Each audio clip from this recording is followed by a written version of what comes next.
นั่งตามสบายนะนั่งสบายนั่งขัดสมาธิก็ได้นะเราล้ากันมาตั้งแต่เช้าแต่เราจะไม่เหนื่อยถ้าเราบอกว่าเราเหนื่อยมันจะเข้าถึงจิตถ้าเราบอกว่าล้าเรานั่งพักสักพักหนึ่งความล้ามันจะหายแต่ถ้าเราบอกว่าเหนื่อยมากมันจะทวีคูณนั้นการมาบรรพชาอุปสมบทที่วัดป่าพุทธชินวงศ์ตอนนี้เป็นนาคอย่างสมบูรณ์นะครับเมื่อวานเรายังเป็นครึ่งนาคเมื่อวานยังเป็นครึ่งกลางวันนี้เป็นนาคเต็มตัวเมื่อวานพระอาจารย์ได้พูดทิ้งไว้คำว่านาคความเป็นมาของนาคเมื่อวานได้กล่าวถึงความหมายของคำว่านาคใช่ไหมครับพวกเราก็รู้ว่าความหมายของคำว่านาคก็คือผู้ประเสริฐแต่ความเป็นมาของนาคเนี่ยไม่ใช่เป็นเรื่องเล่าที่ไม่มีมูลไม่ใช่ไม่มีเหตุมีเหตุถึงมีมูลดังนั้นศาสนาพุทธสอนให้เรามีเหตุผลใช่ไหมครับมีเหตุถึงมีผลศาสนาพุทธองค์พระสัมมาสัมพุทธเจ้าเนี่ยสอนให้ลูกศิษย์มีปัญญาดังนั้นพวกเราพระอาจารย์จึงบอกว่าพวกเราเข้ามาบวชที่นี่ไม่ว่ากี่วันก็แล้วแต่พวกเราก็คือศิษย์อาจารย์และก็มีพระพุทธเจ้าเป็นสรณะเป็นที่ยึดเหนี่ยววันนี้พวกเราเป็นนาคเต็มตัวนาควันนี้กับนาคพุทธกาลต่างกันนาคสมัยพุทธเจ้าคือนาคจริงหมายถึงพญานาคพญานาคจัดอยู่ในหมวดของสัตว์พวกเราก็เป็นมนุษย์คำว่าสัตว์คือสรรพนามคือการเรียกนะก็คือพญานาคพญานาคตนนี้มีความศรัทธาในพระพุทธเจ้ามีความรักในพระพุทธเจ้ามีความเชื่อในพระพุทธเจ้าและมีความปรารถนาอยากจะบวชก็คืออยากจะเป็นพระอยากเป็นพระแต่ว่าตนเองเป็นสัตว์แต่ว่านาคเนี่ยมีฤทธิ์สามารถแปลงกายเป็นอะไรก็ได้แต่ว่านาคตนนั้นไม่ได้แปลงกายเป็นอย่างอื่นแต่แปลงกายเป็นพระแปลงกายเป็นพระเพื่อจะติดตามรับใช้มวลหมู่แห่งภิกษุสงฆ์เพื่อจะได้ใกล้พระพุทธเจ้าเพื่อจะได้ปฏิบัติธรรมกับพุทธเจ้าเพื่อจะได้ฟังธรรมกับพุทธเจ้าเพื่อจะบรรลุธรรมถึงแม้ว่าตนเองจะเป็นสัตว์เพราะสัตว์นั้นอยู่ในหมวดของสัตว์เดรัจฉานแต่คุณวิเศษของเขามีก็คือเขามีสัจจะ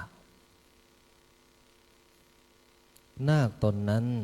มีความปรารถนาเพื่อจะรับใช้พระพุทธศาสนาและฟังธรรมพระพุทธศาสนาก็คือฟังธรรมพุทธเจ้าก็เลยจำแรงแปลงกายเป็นพญานาคนาคจะคืนร่างเดิมก็ต่อเมื่อหนึ่งหลับนะพ่อนาคนะไม่แน่คืนนี้พวกเรานอนกันก็ดูคนข้างๆด้วย ไม่แน่นาคอาจจะจำแรงแปลงกายมาขดอยู่รอบกายเราอันนี้พระอาจารย์พูดจริงนะถ้าพวกเรานอนอยู่ในตัวพญานาคอันนี้เจอแน่นอนลูกหลานก็คืองูพระอาจารย์เปิดปฏิบัติธรรม24รุ่นไม่มีรุ่นไหนที่ไม่เจอ ลูกหลานพญานาคท่านดูประตูห้องมันปิดหมดหน้าต่างก็ปิดแต่เวลามานอนกำลังปูเสื่อเจอเลยอยู่ในเสื่อบางคนปูเสื่อกำลังจะนำหมอนมาวางอยู่ในหมอนก็มีบางคนปูเสื่อวางหมอนกำลังจะห่มผ้าปรากฏดึงผ้าห่มเจอก็มีแต่เจอเขาไม่ได้ทำร้ายเขาไม่ได้มีเจตนาแต่ว่าโอเคสัตว์เดรัจฉานหรือว่าความเป็นสัตว์เขาอาจจะไม่รู้เรื่องเราอาจจะตกใจแต่ถ้าเราไม่ทำร้ายเขาเขาก็ไม่ทำลายเราต่างคนก็ให้เจริญเมตตานั้นสัตว์เดรัจฉานเนี่ยเขามีความรู้สึกเหมือนกันใครมาทำร้ายเขาเขาก็ป้องกันตัวเหมือนพวกเราย้อนไปถึงพญานาคตนนั้นน่ะหลับก็คืนร่างเป็นพญานาคในขณะที่หลับก็ร่างพญานาคก็คืนขดเต็มอยู่ในกุฏิเพื่อนที่นอนด้วยกันก็กลับมาจากข้างนอกแล้วก็จะกลับเข้าไปภายในกุฏิเปิดห้องในขณะที่เปิดนั้นก็ตกใจว่าเพื่อนของตนเองนั้นถูกงูกลืนกินไปเสียแล้วด้วยความตกใจก็วิ่งออกจากกุฏิไปหาพระพุทธเจ้าไปเข้าเฝ้าพระพุทธเจ้าว่าไปบอกพระพุทธเจ้าว่าบัดนี้ภิกษุที่อยู่ภายในกุฏิได้ถึงแก่ชีวิตพญางูตัวใหญ่ได้กลืนกินไปเสียแล้วด้วยญาณของพระพุทธเจ้ารู้เลยว่างูตัวนั้นน่ะคือพญานาคที่จำแรงแปลงกายมาบวชในพระพุทธศาสนาแต่ว่าเผลอหลับไปขาดสติในขณะเดียวกันพุทธเจ้าก็ให้ภิกษุรูปนั้นตั้งสติแล้วให้กลับไปเรียกพญานาคตนนั้นที่ตื่นแล้วจากการตกใจของเพื่อนที่มาเปิดประตูในขณะเดียวกันพุทธเจ้าก็ให้ภิกษุนั้นเรียกพญานาคตนนั้นมาเมื่อมาถึงเบื้องหน้าองค์พระศาสดาพระสัมมาสัมพุทธเจ้าพระพุทธเจ้าก็ตรัสว่าดูก่อนเธอไม่ใช่มนุษย์เธอเป็นสัตว์ไม่สามารถบวชในพระพุทธศาสนาได้จึงเป็นที่มาของคำว่ามนุษย์โสสิเราตอบว่าอามะพันเตมีที่มาที่ไปนะเวลาพระกุศลถามว่ามนุษย์โสสิแปลว่าคุณเป็นมนุษย์หรือเปล่าถ้าเราตอบว่าอามะพันเตแปลว่าใช่ครับแต่ถ้าเราตอบว่านัตถิพันเตเป็นเรื่องเลยนะในบทนั้นนะนัตถิพันเตแปลว่าไม่ใช่ครับนะก็ตั้งสติไว้ให้ดีดังนั้นเมื่อพระพุทธเจ้าตรัสว่าเธอไม่ใช่มนุษย์เธอเป็นสัตว์ไม่สามารถบวชในพระพุทธศาสนาได้แค่นั้นแหละน้ำตาของความรักน้ำตาของความศรัทธาในพระพุทธเจ้าน้ำตาที่ผิดหวังน้ำตาที่เสียใจน้ำตาที่ไหลลินลงมาจากน้ำตาของภิกษุนั้นที่จำแรงแปลงกายเป็นพญานาคทำให้พญานาคตนนั้นหมดกำลังนั่นก็คือเกือบจะตายนั่นแหละนะเมื่อตั้งสติได้ก็กราบขออนุญาตพระพุทธเจ้าว่า หากข้าพระพุทธเจ้าไม่สามารถบวชในพระพุทธศาสนาได้ข้าพระพุทธเจ้าขอฝากชื่อไว้ในพระพุทธศาสนาได้ไหมพระเจ้าค่ะฝากชื่อคำว่านาคหากไม่ได้บวชก็ขอมีชื่อไว้ดังนั้นจึงเป็น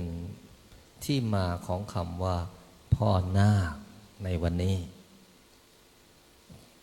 นาคตนนั้นฝากชื่อไว้ใน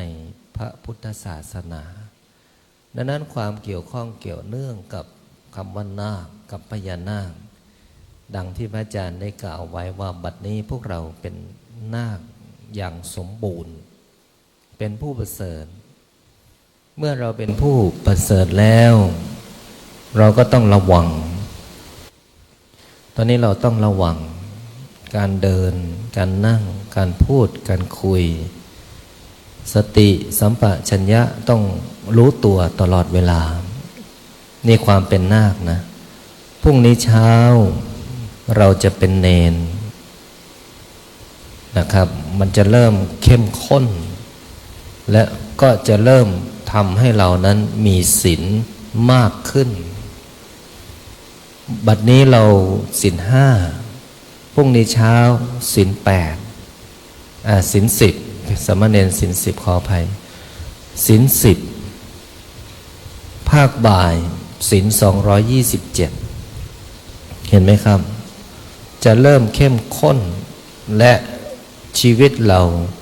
ถ้ามีสติอยู่ง่ายแต่ถ้าไม่มีสติขาดสติทำอะไรไปด้วยความเป็นพระจะอยู่ยากเพราะคฤหัสถ์คือคนธรรมดาเราจะนั่งสูบบุหรี่ที่ไหนก็ไม่มีใครสนใจเราจะยืนคุยโทรศัพท์เสียงดังคุยกับใครโอเคเราบวช15 วันบางสิ่งบางอย่างเราอาจจะรู้จะเห็นในสิ่งที่มันควรทำและไม่ควรทำแต่เราก็ไม่วิจารณ์กันนะลูกนะเราไม่ต้องไปยุ่งเรื่องของใครเลยลูกเราสนใจแต่ตัวเองแต่ไม่เห็นแก่ตัวนะสนใจตัวเองก็คือ15 วันเราจะต้องทำชีวิตใหม่ให้ปรากฏของความเป็นพระที่ตั้งใจสวดมนต์ปฏิบัติธรรมแล้ว15 วันนั้นจะมีคุณค่ามากว่าวันหนึ่งที่ผ่านไปพระอาจารย์บอกแล้วว่าเมื่อวานถ้าเราเก็บความสุขมันจะหมดไปไวแต่ถ้าเราเก็บความทุกข์มันจะถาถมนั่นมันจะนานมากนานเมื่อไหร่จะหมดวันนี้นานเมื่อไหร่จะเช้าอย่างเงี้ยนานเมื่อไหร่จะได้หลับได้นอนนานเมื่อไหร่จะได้ทานข้าวหิวแล้วเงี้ยนานเมื่อไหร่จะปล่อยเนี่ยปวดปัสสาวะแล้วเงี้ยนานจริงๆพระอาจารย์ก็พูดอยู่นั่นนะนี่มันทุกข์นะครับทุกข์แต่ถ้าเราดื่มด่ำกับความสุขดื่มด่ำกับบุญดื่มด่ำกับปิติปิติแปลว่าอะไรครับปิติคือความอิ่มเอิบสุขใจมันจะทำให้เราลืมความทุกข์มันจะทำให้เราหายทุกข์และมันจะทำให้เราไม่กลับไปทุกข์15 วันถ้าพวกเราทำได้ดังนั้นพระอาจารย์จึงขอชื่นชมมากอย่างเช่นท่านปลัดจังหวัดพะเยานะประธานนาคเอกของพวกเราท่านมีภาระงานมากท่านดูแลสิ่งที่ท่านต้องทำเยอะแต่ท่านก็สามารถตัดห่วงได้คนที่ตัดห่วงได้ไม่ใช่ธรรมดานะลูกคนที่ตัดภาระหน้าที่ออกไปได้แล้วมาตั้งใจบำเพ็ญบุญเนี่ย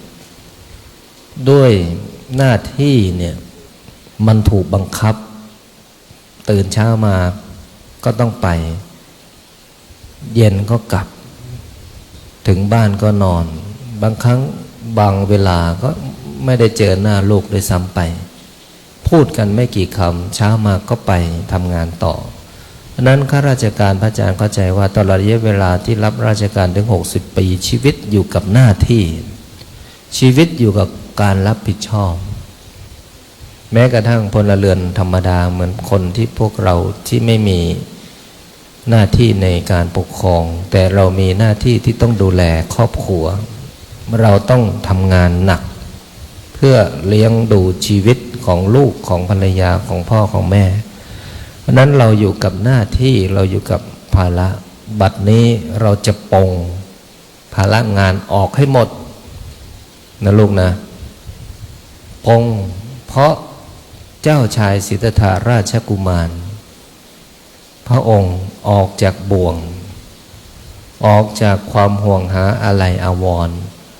ออกจากราชสมบัติและออกบวชหาความพ้นทุกข์แต่เรา15 วันค่อยๆเป็นค่อยๆไปไม่ต้องเข่งไม่ต้องเครียดแต่ไม่หย่อนไม่ยานไม่ตึงไม่หย่อนแต่ขอให้พวกเราปฏิบัติธรรมอยู่ในความเป็นพระแบบมีความสุขพระอาจารย์ก็มีกำลังใจที่จะทำให้พวกเรามีความสุขไปด้วยกันก็คือการที่พวกเราได้ร่วมกิจกรรมแต่ละวันไปด้วยกันอะไรจะเกิดขึ้นของวันพวกนี้ไม่ต้องคิดเดี๋ยวพระพี่เลี้ยงหลวงพี่บอยหลวงพี่ที่ดูแลหน้าที่ตรงนี้ก็จะกำกับดูแลคอยบอกคอยสั่งคอยสอนไม่ต้องคิดนะเอาล่ะวันนี้20:05ก็พอสมควรกับเวลาที่พระอาจารย์มาพบปะให้กับพวกเราในการถวายกำลังใจมอบกำลังใจแล้วก็เพิ่มกำลังบุญและก็เพิ่มกำลังใจแห่งศรัทธาให้พวกเราสร้างศรัทธาให้ปรากฏในใจและให้พวกเรามีกำลังใจในการที่จะปฏิบัติธรรมหากว่าเราเจอปัญหาทางด้านจิตใจอย่าได้ท้อและอย่าได้ทุกข์ขอให้ความท้อและความทุกข์ตั้งสติแล้วทุกอย่างจะผ่านไปด้วยดีเมื่อเราตั้งสติไว้ดีแล้วกำลังจิตนะลูกจิตเราทุกคนจะเปลี่ยนแน่นอนนะขอให้พวกเราบันทึกความดีไว้เปิดหนังสือไปหน้าไหนนะ244สวดเป็นกำลังบุญสวดเป็นกำลังจิตสวดเป็นกำลังใจและสวดแผ่ภพภูมิไปยัง3 แดนโลกธาตุพุทธังชีวิตตังเมปุญเชมิภูมังชีวิตตังเมปุญเชมิสังฆังชีวิตตังพุทธังวันธามิธัมมังวันธามิสังฆังวันธามิโคบัญชาอัญจาวันธามิ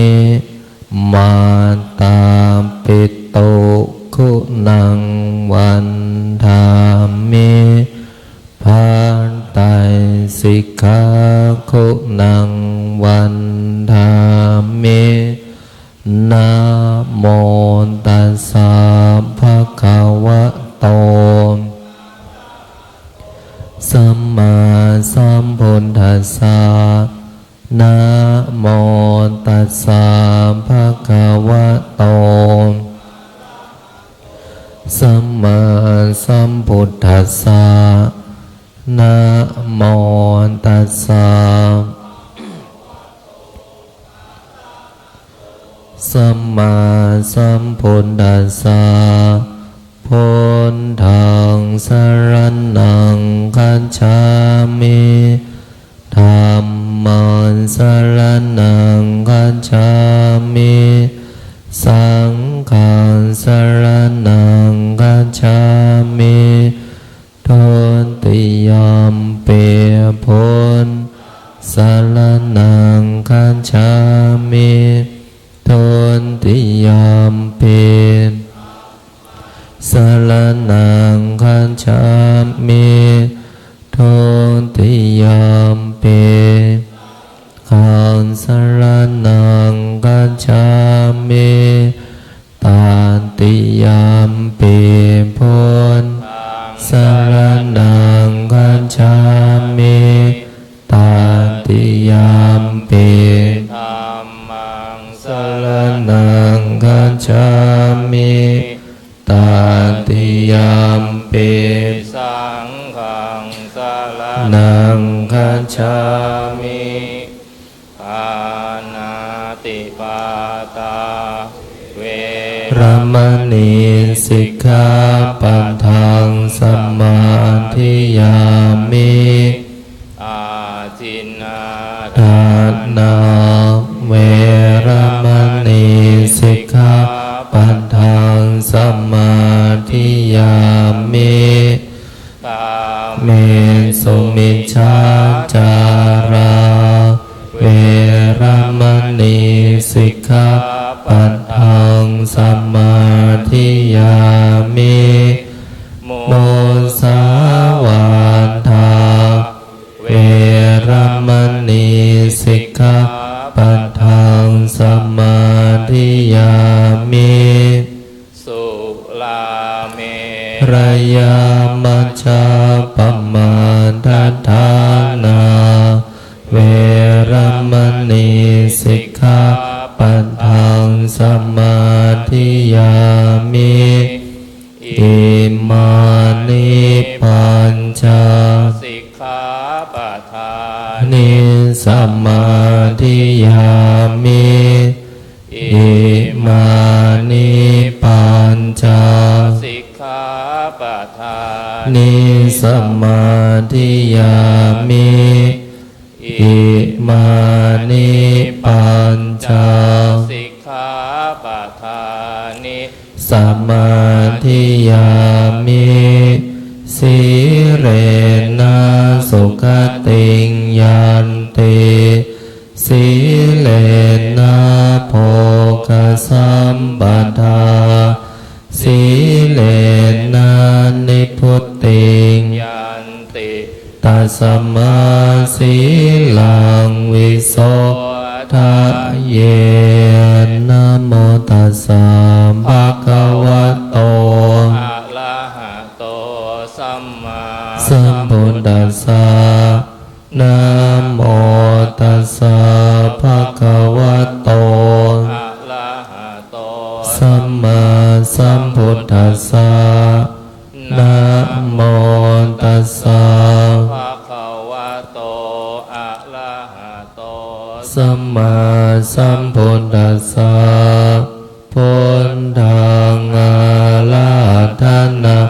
นังกัลโลมิธัมมังอะระหะนะนังกัโรมิสังฆังอะระหะนะนังกัโลมินะโมโพธิสัตโตอาคันติมายะอิติภคะวานะโมโพธิสัตโตอาคันติมายะอิติภคะวานะโมโพธิสัตโตอาคันติมายะอิติภคะวานะโมโพธิสัตโตพรหมปัญโยนะโมโพธิสัตโตพรหมปัญโยนะโมโพธิสัตโตพรหมปัญโยโยโทโสโมหันจิตเตนะพุทธัสสมิงปะปะกะโตมายาคัมมะธัมเมกันตังโทสัพพะปัปปังมินาสันโตโยโทโสโม จิตเตนะมัสสมิงปาปังกโตมายากรรมธัมเมกัตตังโทสัพพะปะปะมินาสันโตโยโตโสโมหะจิตเตนะสังกัสสมิงปาปะกะโตมายากรรมธัมเมกาตังโทสังสัพพะปะปังมินาสันโตนะโมตัสสะภะคะวะโตอะระหะโตสัมมาสัมพุทธัสสะนะโมตัสสะภะคะวะโตอะระหะโตสัมมาสัมพุทธัสสะนะโมตัสสะภะคะวะโตอะระหะโตสัมมาสัมพุทธัสสะนะโมพุทธายะพระพุทธไตรรัตนญาณมานีโนภรัต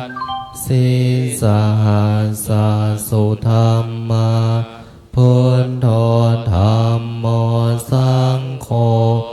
ยันธาพุทโมนะพุทธาบูชาธรรมบูชาสังฆบูชาอังคิทานังวะรังคันทังสิวาลิงจะมหาเถลังอาหังวันทามิทุระโตอาหังวันทามิทาตุโยอาหังวันทามิสัพพโสพุทธาธรรมสังฆังเจมินะโมพุทธายะพระพุทธไตรรัตนญาณมานีโนภรัตสีสหัสสุธรรมาพุทโธธรรมโมสังโฆยันธาพุทโมนะพุทธาบูชาธรรมบูชาสังฆบูชาอาคิทานังวะรังคันทังสิวะริจะมหาเถลังอาหังวันทามิทุระโตอาหังวันทามิทาตุโยอาหังวันทามิสัพพโสพุทธธรรมสังฆังปุญเชมินะโมพุทธายะพระพุทธไตรรัตนญาณ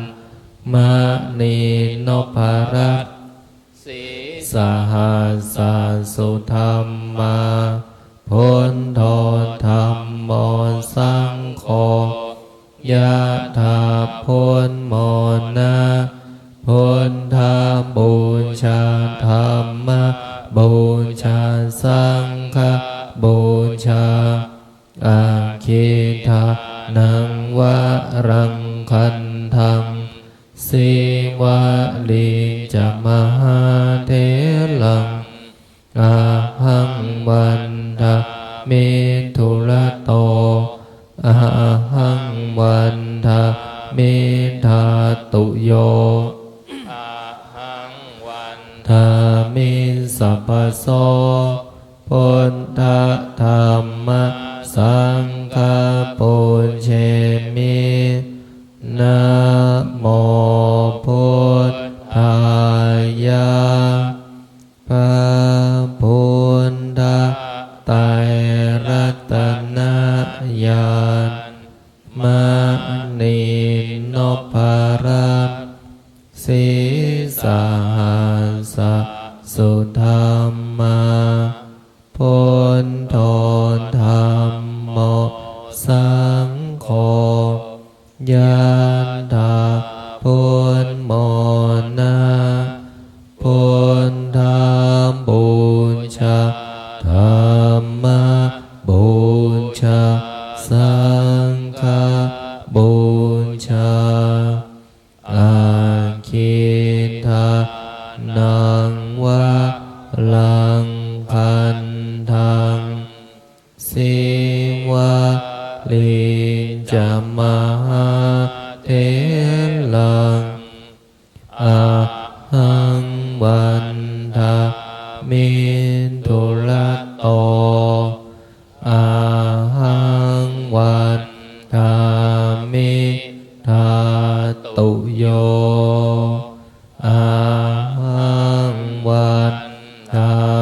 มิสัพพะโสพุทธธัมมสังฆปุเชมิ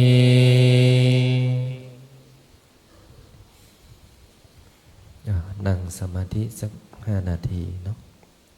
เท้าขวาทับเท้าซ้ายปรับเปลี่ยนท่านั่งนะเท้าขวาทับเท้าซ้ายมือขวาทับมือซ้ายตั้งตัวให้ตรงปิดวาจาไม่พูดไม่คุยกันนะหลับตาลงหายใจเข้าลึกๆหายใจออกยาวๆหายใจเข้าพุทหายใจออกโทบริกรรมไม่ต้องเพ่งไม่ต้องเก่งปล่อยจิตสบาย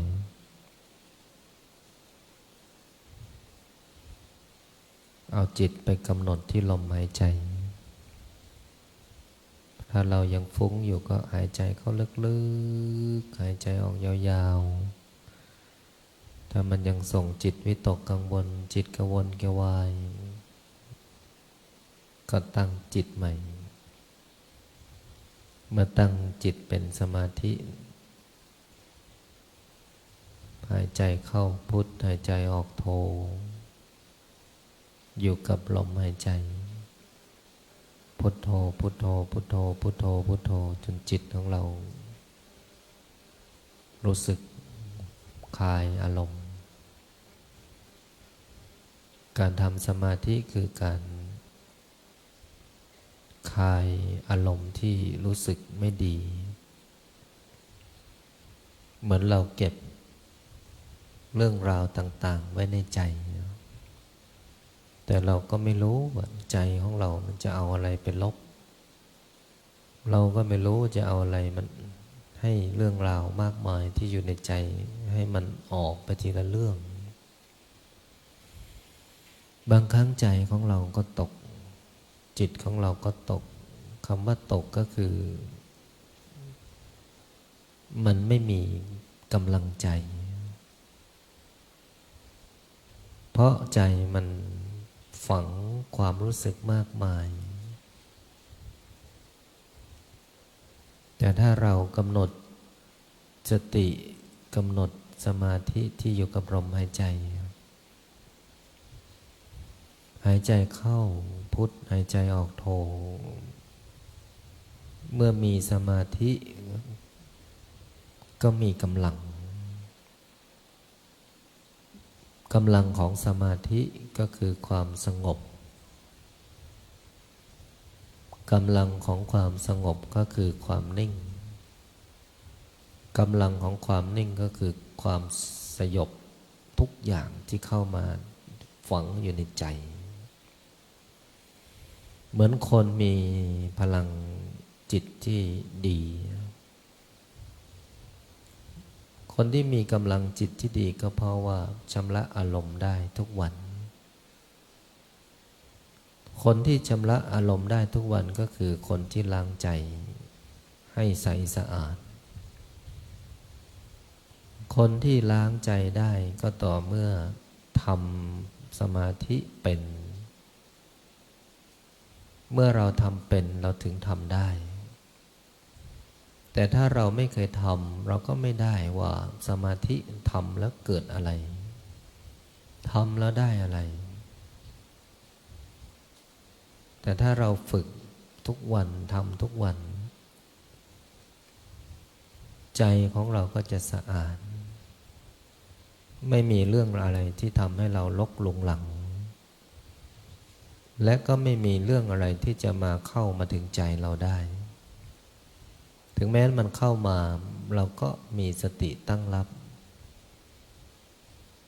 แล้วก็ทำทีละเรื่องราวทำอย่างมีสติและก็มีกำลัง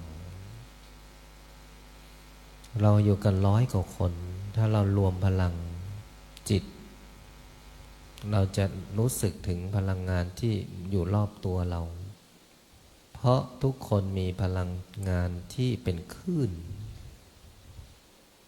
ถ้าเราแผ่ออกเป็นกำลังสมาธิคนที่ฝึกสมาธิเมื่อเข้ามาในอาณาเขตบริเวณที่พวกเรานั่ง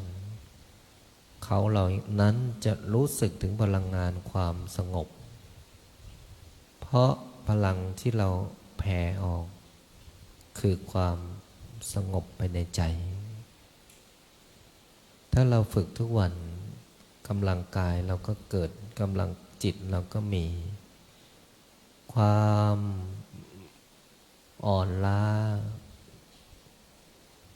พละกำลังก็จะปรากฏเกิดขึ้นความเหนื่อยก็หายจิตเราก็ดีนะพระอาจารย์ขอให้ทุกท่านสร้างกำลังจิตให้เกิดขึ้นเป็นพลังของสมาธิที่นิ่งที่สงบที่เบาและให้มีความเย็นไปถึงจิต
ขออนุโมทนาพ่อนาคนะสมาธิดีมากนะรักษาอารมณ์แบบนี้ไว้นะแล้วเราจะได้สมาธิไวถ้าเรารักษาอารมณ์แบบนี้เราเข้าสมาธิไวเลยแหละแล้วก็ดิ่งเลยนะเอาตั้งใจแผ่เมตตากรวดน้ำบทพลิกชีวิตตั้งนะโมพร้อมกัน3 จบนะโมตัสสะภะคะวะโตอะระหะโตสัมมาสัมพุทธัสสะนะโมตัสสะภะคะวะโตอะระหะโตสัมมาสัมพุทธัสสะนะโมตัสสะภะคะวะโตอะระหะโตสัมมาสัมพุทธัสสะอิมินากตปุญเยนะด้วยอำนาจบุญกุศลที่เกิดจากการสวดมนต์ให้ทานรักษาศีลปฏิบัติธรรมอีกทั้งบุญกุศลที่เกิดจากความตั้งใจที่ข้าพเจ้าบรรพชาอุปสมบทณวัดป่าพุทธชินวงศารามบุญใดกุศลใดที่ปรากฏเกิดขึ้นสำเร็จแล้วของความเป็นพ่อนาคในวันนี้บุญใดกุศลใดที่สำเร็จแล้วข้าพเจ้าขอน้อมถวายเป็นพุทธบูชาธรรมบูชาสังฆบูชาและขอน้อมถวายแด่ครูบาอาจารย์อันมีหลวงปู่ทวดสมเด็จพระพุทธาจารย์โตพรหมรังสีครูบาเจ้าศรีวิชัย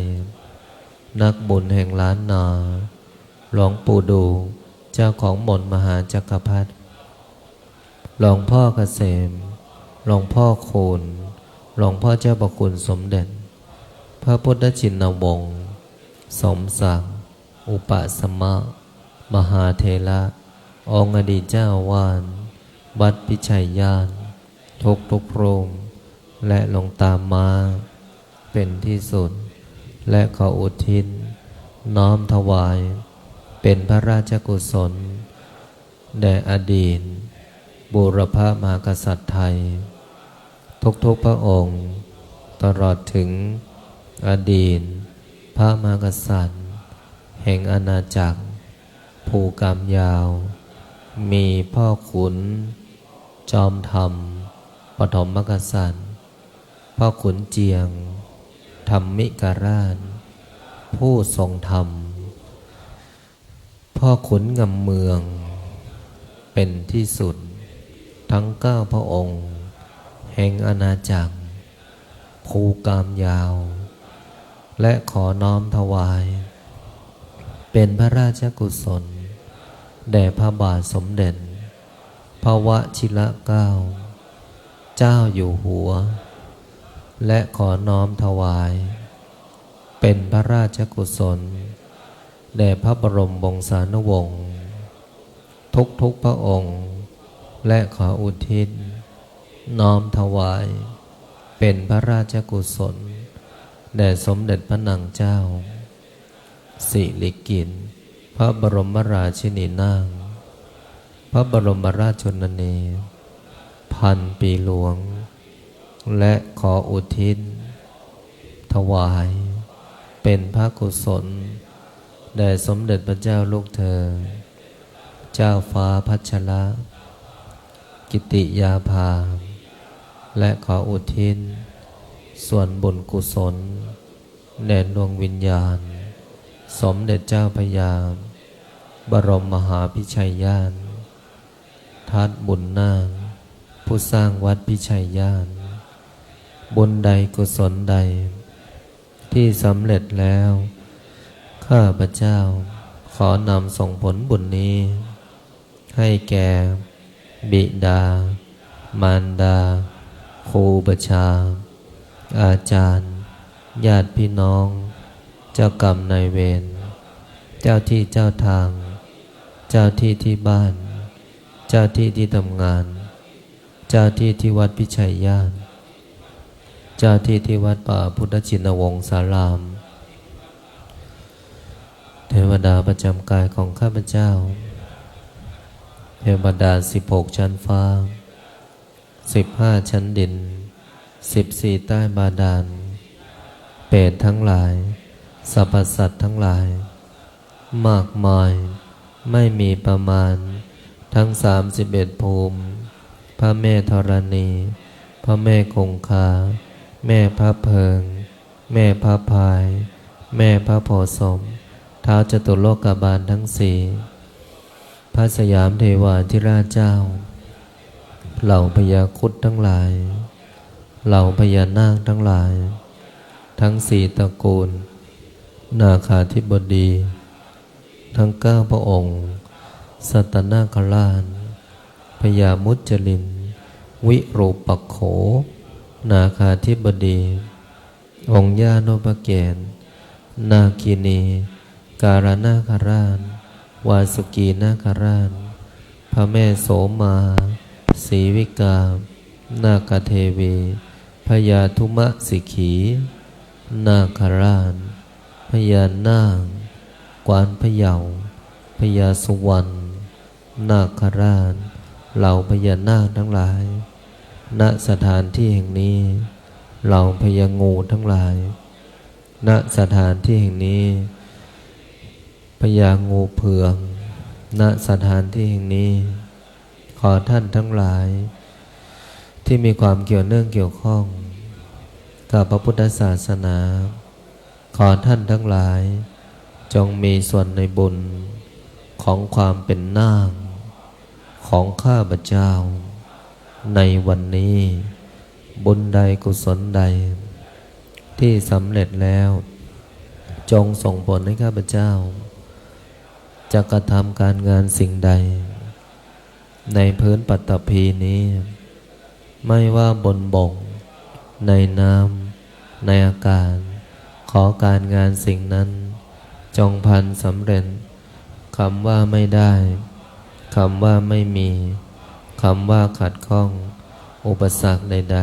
ๆปัญหาใดๆต่อการดำเนินชีวิต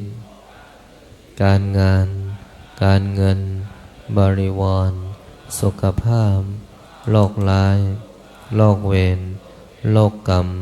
ที่รักษาไม่หายจงมารายหายสูญจากตัวของข้าพเจ้าขอให้คำอธิษฐานจิตกวดน้ำบทพลิกชีวิตในค่ำคืนนี้จงมีฤทธิ์มีเดชมีอานุภาพทันตาเห็นติดตัวตามข้าพเจ้าไปทุกภพทุกชาติตราบกระทั่งเข้าสู่พระนิพพานนิพพานะปัจจโยโหตุเปิดหนังสือเป็นหน้าที่52หน้า52นะเยเมนะบุญญากะเมนะอุปัชฌายากุโนตระอาจาริโยจะมาตาปิตาจายาตากาสุริโยจันติมาลาชาคุณาวันตาปัมมามาลาจาอินทาจาโลกปาลาจาเทวตายโมโนสัจจามันจตาเวริกาปิจัสสัมเปสัตตาบุญญาณิบังกตานิเมโสกังจติเวทังเทนโตทโวมาตังอิมินาบุญญากาเมนะอิมินาอุทิเสนาจักขิปะหังโสปะทานาเจตานังเยสันตาเนยินาธรรมายาวามะมานาสันตุสัพพันธาเยวายาตาจโต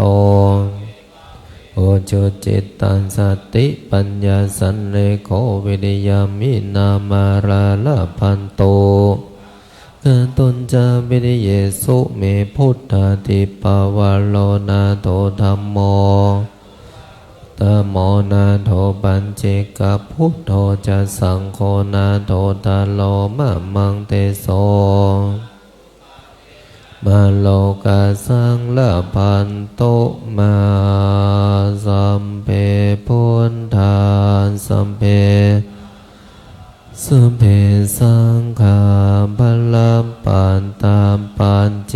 กานันจยังพลังอรหันตาจะเตเจนาลาคัมพันมิสัมภาโสสัมเพพุทธาสัมเพธัมมาพลัมปันตาปัจเจกนันจยังพลังอรหันตานันจะเตนาลาคัมพันธามิสัมภาโสสัมเพสัมเพธัมมาสัมเพสังฆาพลัปปัตตปัจเจอรหันตานันจะเตเจนะลักพันธามิสัมภาโสพุทธังอธิษฐามิธัมมังอธิษฐามิสังฆังอธิษฐามิขออำนาจบุญกุศลที่เกิดจากการสวดมนต์บทมหาจักรพรรดิทำสมาธิแผ่เมตตากวดน้ำบทพลิกชีวิตในวันนี้บุญใดกุศลใดที่สำเร็จแล้วจงประสิทธิประทานพรให้พ่อนาคทุกนาคตลอดถึงญาติโยมลูกหลานมนต์มหาจักรพรรดิทุกคนจงมีแต่ความสุขความเจริญนึกคิดทำปรารถนาสิ่งใดขอให้สิ่งนั้นผันสำเร็จสมความปรารถนาทุกประการ อีกทั้งขอให้ทุกคนอย่าอดอย่าอยากอย่ายากอย่าจนให้มั่งมีร่ำรวยเงินทองมีอายุขัยที่ยืนยาวถึง100 ปีทุกท่านทุกคนเทินอะระหังสัมมาสัมพุทโธภคะวาพุทธังภคะวันตังอภิวาเทมิสวากขาโตภคะวะตาธัมโมธัมมังนามัสสามิสุปฏิปันโนภะคะวะโตสาวกสังโฆสังฆังนะมามิ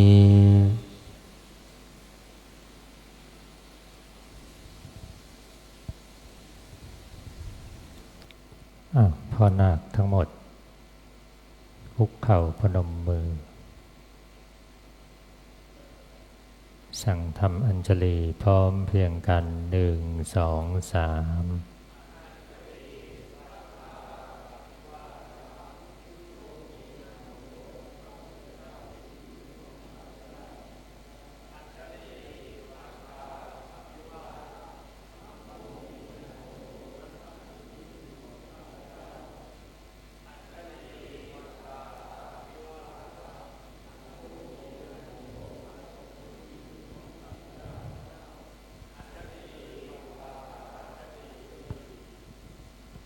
นั่งพับเพียบลงนะครับในอีก15 นาที3 ทุ่มนะเราใช้เวลาตรงนี้ไม่นานนะครับเดี๋ยวว่าจะเอาเป็นพรุ่งนี้เช้าหลังจากทำวัดเช้าเสร็จดีเดี๋ยวให้คณะพระพี่เลี้ยงได้ติดนัมเบอร์แล้วก็